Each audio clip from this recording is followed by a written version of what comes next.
Mesdames et messieurs, bonsoir. Merci beaucoup d'être là. Je me présente en un instant. Je travaille au département des peintures au Louvre. Je m'occupe plutôt de tableaux anciens normalement. Et il y a 3 ans, non, en 2015, on m'a proposé de m'occuper d'un projet qui germait dans l'esprit à la fois de mon directeur Sébastien Allard, qui est le patron des peintures au Louvre, et dans l'esprit du directeur du Musée national Picasso Paris, Laurent Lebon, qui venait pour les 30 ans d'ouverture du musée Picasso d'imaginer une sorte d'accrochage anniversaire au musée du Louvre de 4 tableaux, 4 chefs-d'œuvre venant des collections du musée Picasso, qui s'étaient inscrits dans notre parcours des peintures françaises. Et en inventant un petit peu cet événement, ce n'était pas qualifié d'exposition, mais d'accrochage, les deux se sont dit, Picasso et le Louvre, c'est vraiment quelque chose d'important, de compliqué, de merveilleux, de pas évident. Il faudrait un jour qu'on s'y mette. Et ils ont décidé à ce moment-là de lancer une idée d'exposition. Et on m'a proposé le bébé, en quelque sorte, dans la mesure où je viens de l'art contemporain au départ, avant le Louvre, et que je suis toujours resté, disons, curieux, sensible à ce qui se faisait au XXe siècle, et y compris aujourd'hui. Alors j'ai évidemment accepté, je ne savais pas du tout la folie que tout ça allait être, mais c'est une exposition dont je vais juste vous citer le titre, et après on rentre dans le sujet de ce soir. Avec un titre, je vais vous le dire très vite, que je regrette un tout petit peu d'avoir formulé de cette manière. Georges Sale, principal allié et grand ami, point d'interrogation, de Picasso au Louvre. La préparation de l'exposition Les Louvres de Pablo Picasso, qui ouvrira ses portes au Louvre-Lens le 13 octobre prochain, a été l'occasion de se pencher et de s'interroger notamment sur les relations que Picasso a pu entretenir avec 5 conservateurs du Louvre. Jean Charbonneau, qui dirigera le département des antiquités grecques et romaines, écrira à l'artiste, à une date inconnue, une belle et mystérieuse lettre, prouvant qu'ils se connaissaient d'une part, et lui disant ouvertement son admiration.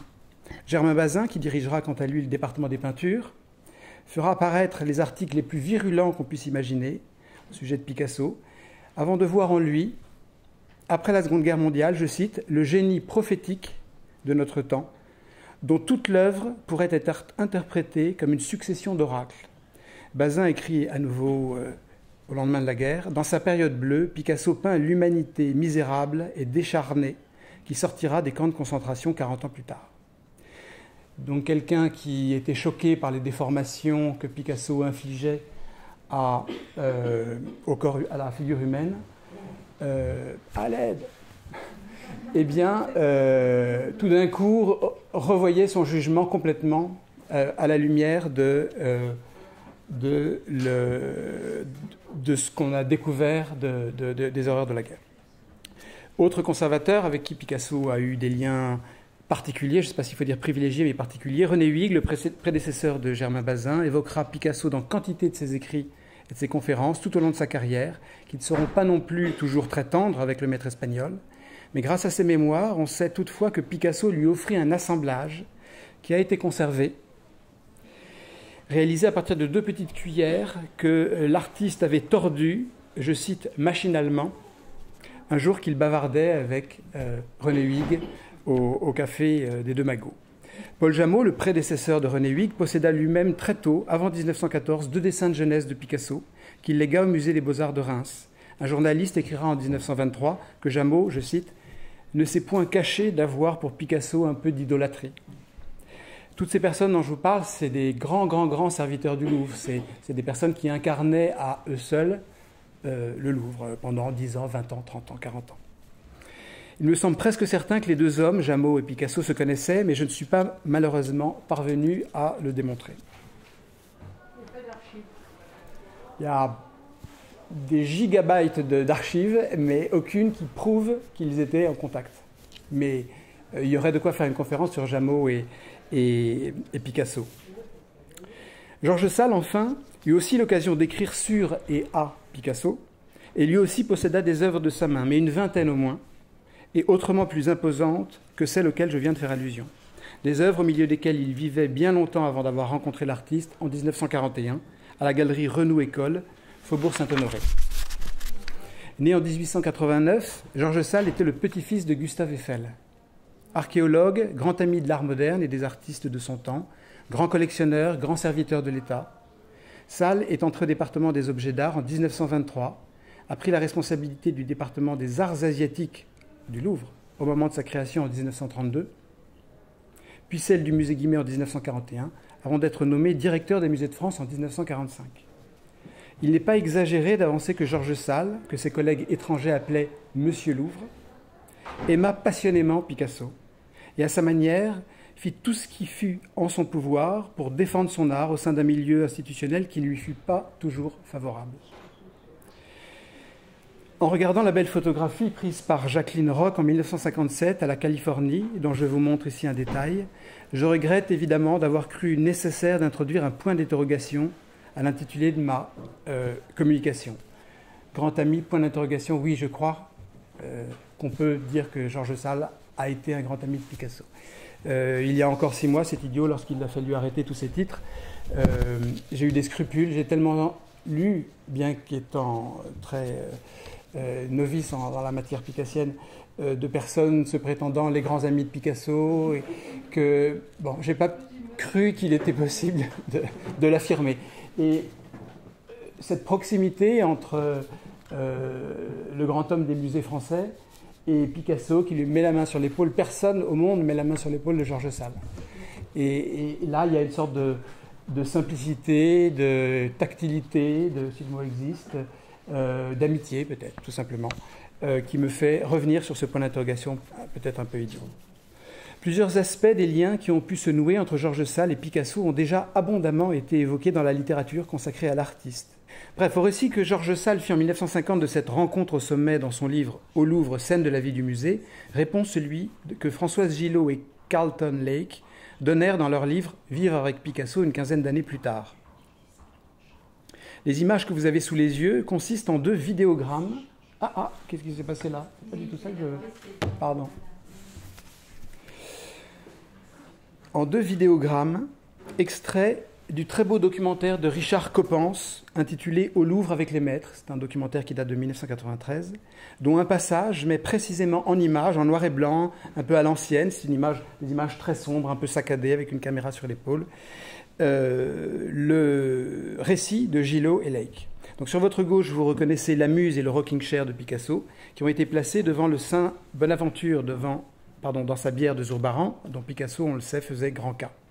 Sur votre droite, les 2 mêmes toiles voisinent cette fois avec La mort de Sardanapale et Les femmes d'Alger de Delacroix, illustrant une partie du texte de Gillot et Lake, racontant comment les œuvres de Picasso furent également placées, donc pas seulement, comme l'explique Georges Sale, au milieu des œuvres espagnoles du musée du Louvre, mais aussi parmi les chefs-d'œuvre de Courbet et Delacroix. Cette partie du texte de Gillot et Lake est problématique dans la mesure où les chefs-d'œuvre en question étaient en 1947, au moment de cette rencontre qui est très précisément datée, exposés non pas au Louvre mais au Petit Palais avec toutes les collections françaises après-guerre. C'est seulement en 1949 que ces œuvres sont revenues. Donc peut-être 15 ans, 17 ans plus tard, il y a eu un peu des mélanges. Ce qui est compliqué, ce qui est passionnant, merveilleux et compliqué, c'est qu'on a construit et des idées très très belles sur les femmes d'Alger sont nées à ce moment-là, sur toutes sortes de choses. Ça n'a pas pu se passer comme ça. Je pense aussi à l'épisode de la fresque commandée à Picasso pour le siège parisien de l'UNESCO, dont Georges Sale était vice-président du comité artistique. Indépendamment du rôle qu'il joua pour convaincre Picasso de se lancer dans cette aventure fastidieuse, un défi pictural terrible, la surface à décorer, entre guillemets, faisant presque 100 mètres carrés, Georges Sale intervint avec passion pour faire comprendre au grand public, comme aux amateurs avertis, cette œuvre jugée à l'époque peu intelligible. Une des aides principales qu'il a apportées à Picasso à ce moment-là, c'était de trouver un titre à l'œuvre. Un titre qui permette d'orienter, de guider un peu la lecture. Et je crois que c'est Pierre Cabane qui explique, alors on m'a répété 1000 fois que Pierre Cabane ne disait pas que des choses justes, mais là, je crois que ça colle assez bien avec la situation, qu'à partir du moment où Georges Sale, en parlant de l'œuvre, a cité son titre ou un titre, La chute d'Icare, tout d'un coup, l'atmosphère s'est détendue et que tout d'un coup, on comprenait de quoi il s'agissait. La photographie de gauche montre Georges Sale le 28 mars 1958 en train de présenter l'œuvre de Picasso aux journalistes à Vallauris, où elle a été présentée en avant-première. Et la photo de droite montre la chute d'Icare à l'UNESCO, où elle a été installée en décembre 1958. Un troisième exemple peut, ou plutôt doit, sans doute être cité ici, bien connu également des spécialistes et des amoureux de Picasso, qui concerne lui aussi Georges Sale. Celui de son legs en 1966 au Musée national d'art moderne, de 12 œuvres du maître espagnol, des œuvres que vous connaissez sans doute tous, mais que je m'apprête à mentionner et à vous montrer dans un instant. À l'opposé de ces exemples bien connus, on peut citer 3 lettres à la fois anecdotiques et passionnantes qui donnent à penser que soit Georges Sale se proposait parfois de résoudre certains problèmes de type d'ordre administratif que Picasso rencontrait, soit qu'il arrivait à ce dernier de demander à Georges Sale de lui apporter son aide. Je me contenterai de lire ce soir ces 3 lettres, inconnues ou peu connues.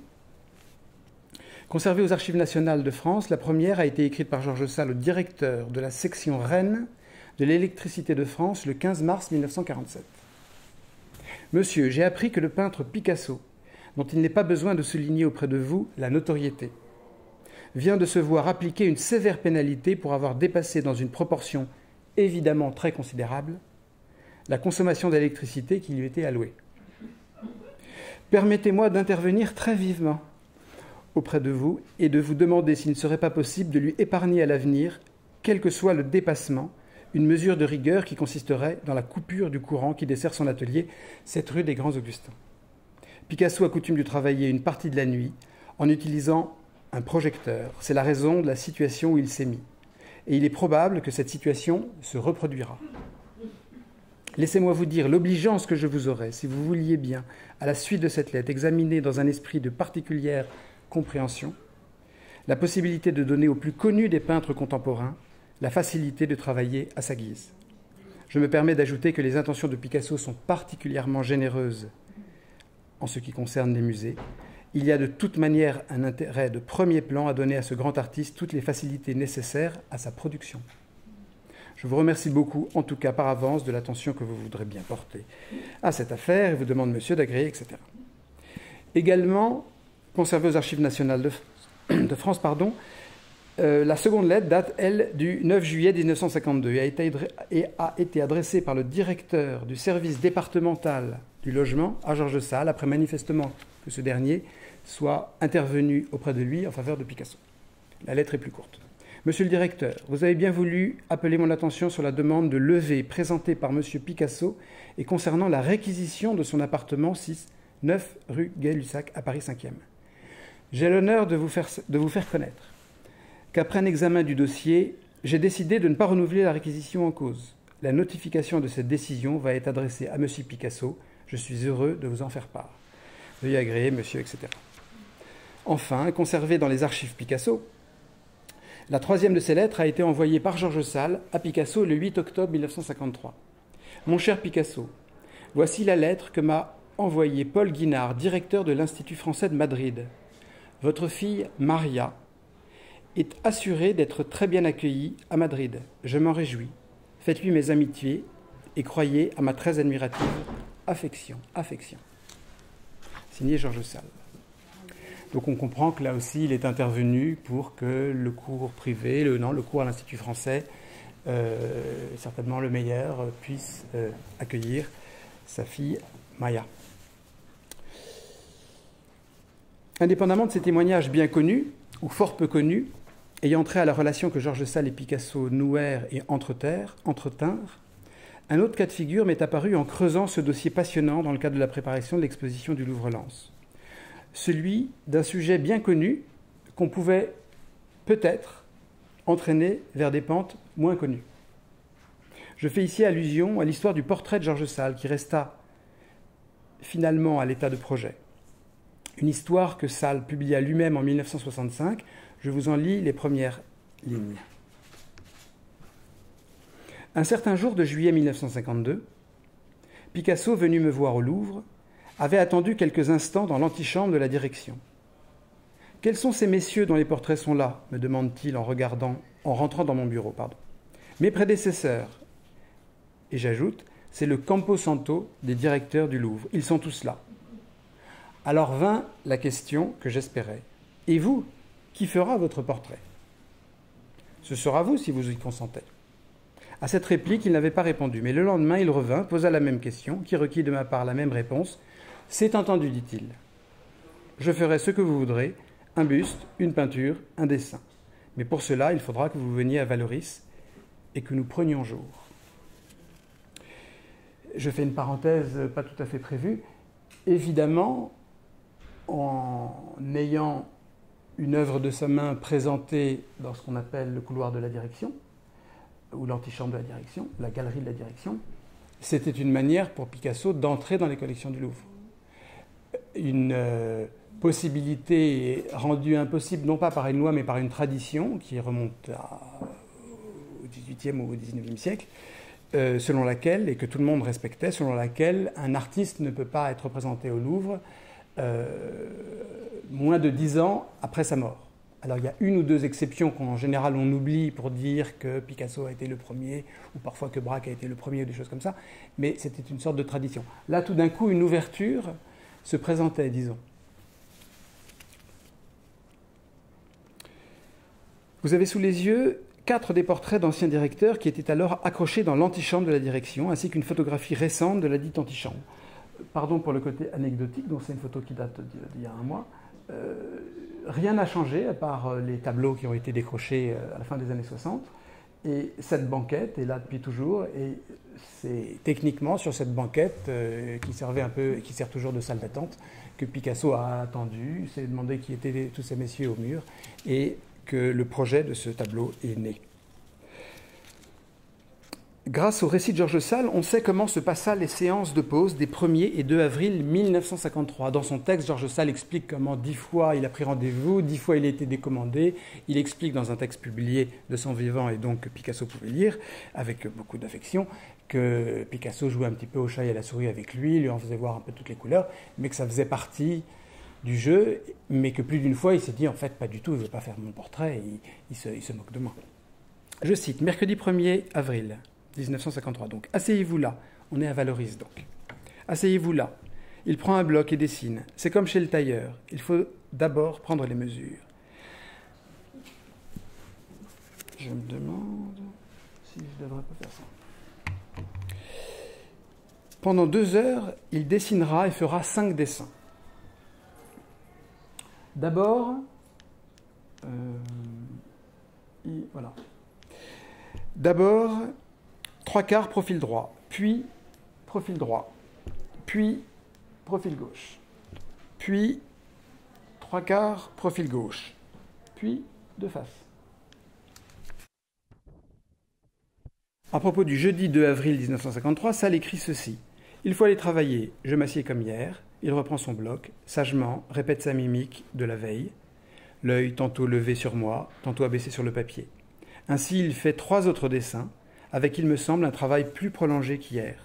L'œil sur le papier, il ne change pas d'orientation. Les 3 fois, il me prend 2/3 gauche. Vous voyez, je pense, où je veux en venir. Un des 8 portraits dessinés de Georges Sale réalisés par Picasso manque aujourd'hui à l'appel. Le portrait de face. Inutile de vous dire que je l'ai cherché partout, dans la famille, sur le marché, et je n'ai pas su le retrouver. Je me permets de vous inviter à garder en mémoire le portrait qui est souligné en rouge. Continuons la lecture du texte de Sale concernant ce tableau, correspondant à la séance de pause du 2 avril 1953. Il m'ouvre le hangar où il a peint les 2 tableaux, La guerre et la paix. Ceux-ci ne sont plus là, ils ont été envoyés à l'exposition de Milan. Il me répète qu'il aurait tant aimé avoir de grandes surfaces à décorer. À ce propos, il me demande s'il est vrai que Braque fait un plafond au Louvre. Alors je vous lis quelques lignes pour ne pas avoir l'impression de couper à un moment où il ne faudrait pas, même si c'est la dernière phrase qui m'intéresse le plus. Dans le hangar, il y a là-haut il y a le haut établi à roulettes sur lequel il se perchait pour travailler aux deux panneaux, guerre, paix. Vu par Picasso, cet établi qu'il gravissait à l'aide d'une échelle devint le peintre lui-même. Picasso me fait remarquer l'effort physique que lui coûtait la montée sur cette échelle et surtout la poussée pour déplacer cet établi, car je ne peux que travailler seul, ajoute-t-il. Il faut que je vive mon travail et cela ne peut se faire que dans la solitude. Brusquement, il me dit « Vous reviendrez demain à 3 heures ».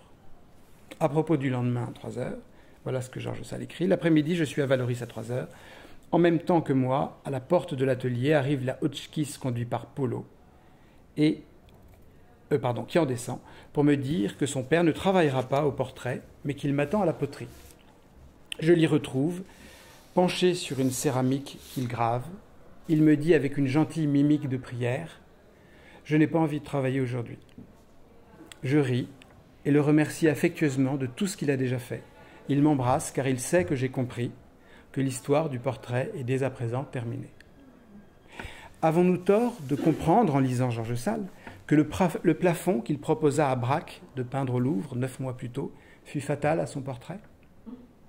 Comment ne pas regretter, plus encore pour le Louvre que pour le portrait qui ne vit jamais le jour, regretter a posteriori, un peu gratuitement certes, que Georges Sale n'ait pas répondu à Picasso ce 2 avril 1953 qu'indépendamment de l'œuvre qui était effectivement en train d'achever de peindre son compagnon de jeunesse, certainement quelque part au Louvre, un plafond, un mur, un escalier attendaient depuis toujours que Picasso veuille bien s'intéresser à lui, veuille bien le réinventer, le sublimer par son art. Conservée dans les archives Picasso, une lettre envoyée à Picasso par Sale le 19 mars 1957 permet, semble-t-il, de dater le moment où le premier, Picasso, offrit au second, Georges Sale, sa série de portraits dessinés et d'identifier l'auteur de la belle photographie montrant les deux hommes et la fameuse chèvre Esmeralda, si je ne me trompe pas de prénom, à Cannes, qui furent produites en pleine page dans un numéro de la Revue du Louvre de 1966, qui à la fois rendait hommage à Georges Sale, qui venait de décéder, et qui était un numéro quasiment entièrement consacré à Picasso, qui était célébré pour ses 75 ans par plusieurs extraordinaires expositions à Paris. Donc c'est une photographie qui était reproduite avec une mauvaise légende, sans nom de photographe. Je me permets de remercier ici Madame Catherine Hutin d'avoir bien voulu me confirmer que cette photographie a bien été prise par sa mère, Jacqueline Roch. À propos des portraits dessinés de Georges Sale, 2 autres lettres peuvent être lues ce soir, ne nécessitant sans doute pas de longs commentaires. Je reviens à cette image. Conservée dans les archives Picasso, la première est de Georges Sale et date du 20 juillet 1957. Mon cher Picasso, je vous fais suivre cette lettre dont l'adresse est déjà vraie, puisque vous êtes au Louvre, dans mon bureau et dans mon appartement. Je reviendrai sur ce point dans un instant. Il est vrai que je quitte le Louvre. Georges Sale prend sa retraite de manière un peu anticipée en 1957. Mais vous y resterez accroché dans l'antichambre de la direction par le dessin exposé au musée Réatu et que je compte donner à mon départ. Ce dessin, vous l'avez deviné, est celui que j'ai souligné en rouge, que Georges Sale donna effectivement de son vivant au Musée national d'art moderne, ainsi qu'en témoigne la très touchante lettre que son directeur, Jean Cassou, grand ami de Georges Sale, envoya au donateur, Georges Sale, le 19 novembre 1957. Mon cher directeur, j'expédie en ce moment, selon la tradition, les lettres relatives au dernier comité et au dernier conseil. Donc le comité et le conseil sont constitués des membres qui décident si oui ou non une œuvre est achetée ou acceptée en don. Pardon de rappeler une chose aussi si évidente.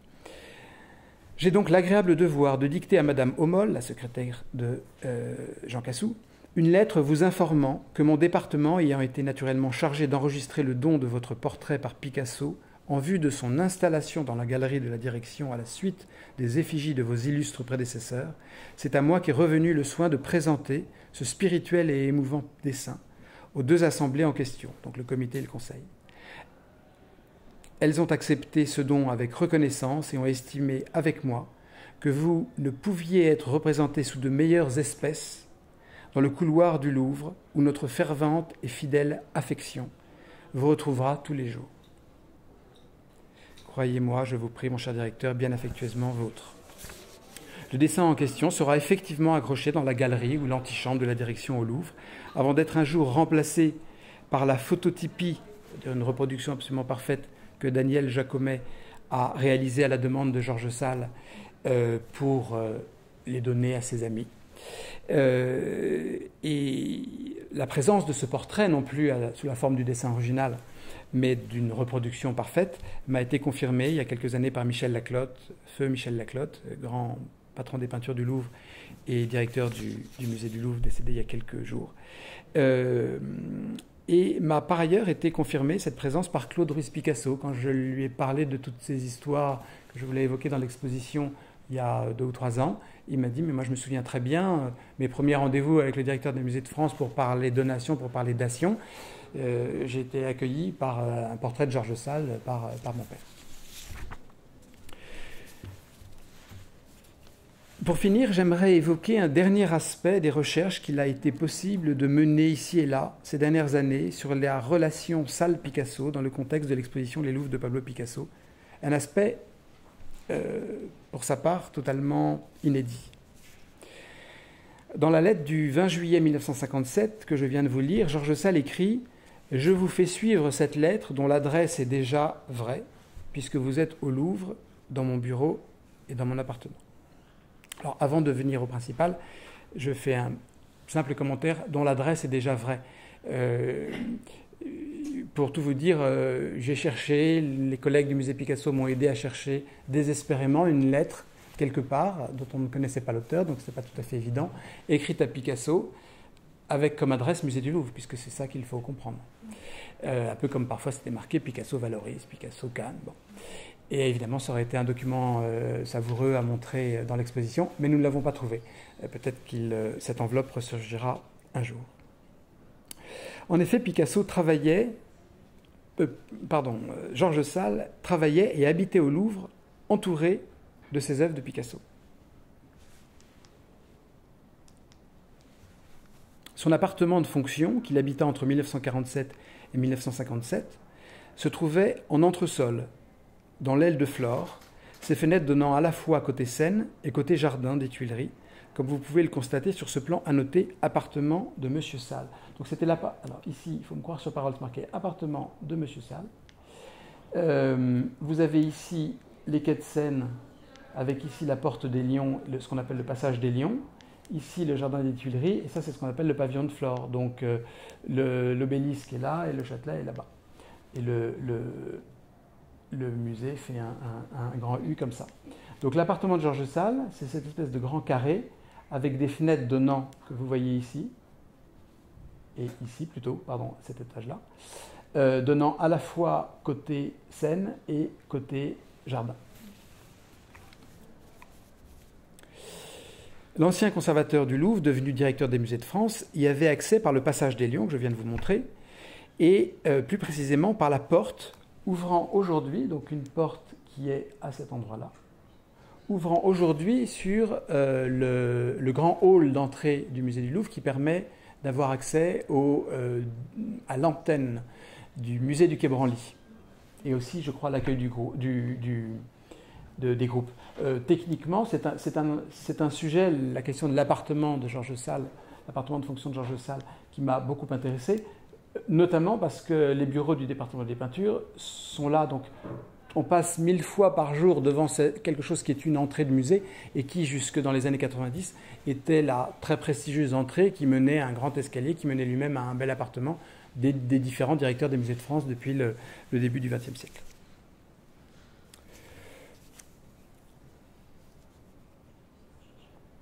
Alors, la photographie reproduite à droite provient des archives de Georges Sale, qui sont passionnantes à plus d'un égard.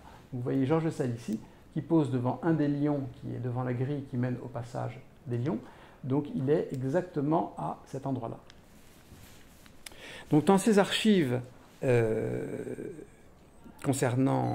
provenant de Georges Sale, et dans cette dernière partie, dernier développement concernant cette fois-ci des choses totalement inédites, avec non pas des constructions à partir de choses un peu connues qu'on a essayé de pousser plus loin dans l'exposition, mais en partant d'éléments totalement nouveaux et qui seront peut-être utilisés bien mieux que ce que nous avons pu faire nous-mêmes par les vrais et grands connaisseurs des affaires picassiennes, un certain nombre de documents a pu être exploités dans le cadre de l'exposition. Donc parmi ces photographies, indépendamment du portrait que je vous ai montré tout à l'heure, il y a des photographies inédites de Brassailles qui documentent la présence chez Georges Sale, au Louvre, d'œuvres ayant été léguées au Musée national d'art moderne. Donc vous reconnaissez sur votre gauche, suspendue au-dessus d'une cheminée, Femme assise dans un fauteuil de 1910, et à droite, Portrait de jeune fille de 1914. Donc ce sont, vous voyez, des pages d'albums photos, et c'est par hasard, alors que je faisais des scans pour essayer de comprendre, que la photo s'est un petit peu décalée et que j'ai vu que c'était de Brassailles derrière. Comme vous pouvez le constater, les anciens albums de Georges Sale contiennent aussi des surprises d'une autre nature, comme cette photographie à gauche de Tête de femme au chignon, entre parenthèses Fernand, d'une gouache sur papier 1906, qui appartint à Georges Sale jusqu'au début des années 60 et vient d'être offerte à l'Art Institute de Chicago. C'est une petite information nouvelle. Dans la provenance de cette œuvre, à aucun moment Georges Sale apparaissait. Grâce à l'amabilité de la famille de son ancien propriétaire, c'est-à-dire Georges Sale, nous connaissons également cette eau-forte sur votre droite de 1956, dédicacée et signée pour mon ami Georges Sale, Picasso, qui correspond vraisemblablement à la, je cite, gravure de Picasso dédicacée qu'André Malraux se souvient avoir vue en 1957 dans le bureau de son ami Georges Sale. Enfin, parmi les reçus d'achat d'œuvres d'art effectués par Georges Sale et retrouvés dans ses papiers, dans ses archives, indiquons simplement ce soir que plusieurs concernent des Picasso identifiés, aujourd'hui au Musée national d'art moderne ou ailleurs, que d'autres concernent des Picasso non identifiés, tels, je cite, ce n'est pas l'image que vous avez sous les yeux, ce tableau de Picasso, Cirque, acquis pour 11 000 francs chez Renaud École le 18 novembre 1936. Donc j'ai vu 5 ou 6 cirques surréalisants qui peut-être sont à rapprocher de cette mention, mais c'est peut-être complètement autre chose, je ne sais pas. Tandis que d'autres, comme celui que je vous montre à l'instant, le reçu qui est à votre gauche, que j'aurais dû recopier parce que je ne sais pas si je vais pouvoir le lire, disons, confirme une provenance connue tout en apportant un renseignement nouveau de première importance.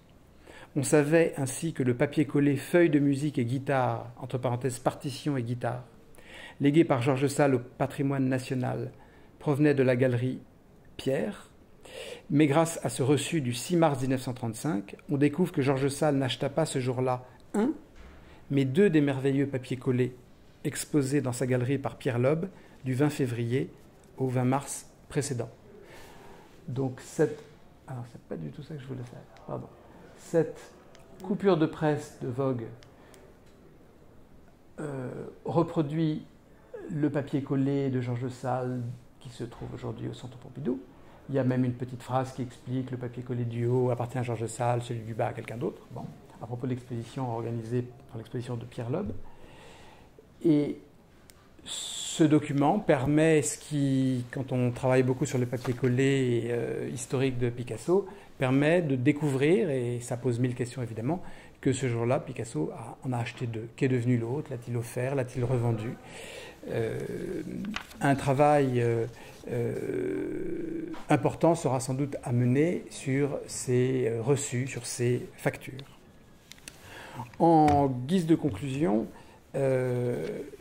évidemment, je me dois de vous inciter à venir visiter l'exposition au Louvre-Lens qui parle de toutes sortes d'autres choses liées à Georges Sale et à Picasso, qui montre des prêts exceptionnels liés aux questions que j'ai évoquées ce soir, qui donc sont des actes de compréhension très forts de la part du Musée national d'art moderne qui a compris l'enjeu Georges Sale. Georges Sale est vraiment le deuxième grand homme de l'exposition. Et l'intégralité des portraits, c'est-à-dire celui que Georges Sale a offert en 1957 et les 6 qu'il a ensuite légués en 1966, après sa mort, seront présentés, tout l'ensemble sera là. Plusieurs œuvres ayant appartenu à Georges Sale sera là. Et de manière générale, par rapport à l'exposition, c'est une exposition qui, depuis les premiers instants où j'ai pu en parler à la fois à nos interlocuteurs immédiats et de tous les jours. Je pense en premier lieu au Musée national Picasso Paris, qui a plus que vrai, qui est le partenaire privilégié de l'exposition. Je pense aussi, et je ne dis pas forcément ça parce que vous êtes là, au musée Picasso d'Antibes, qui a compris l'enjeu, l'importance de pouvoir montrer certaines pièces pour pouvoir évoquer certaines questions, je ne dévoile pas tout, et en déplaçant des pièces vraiment importantes. Et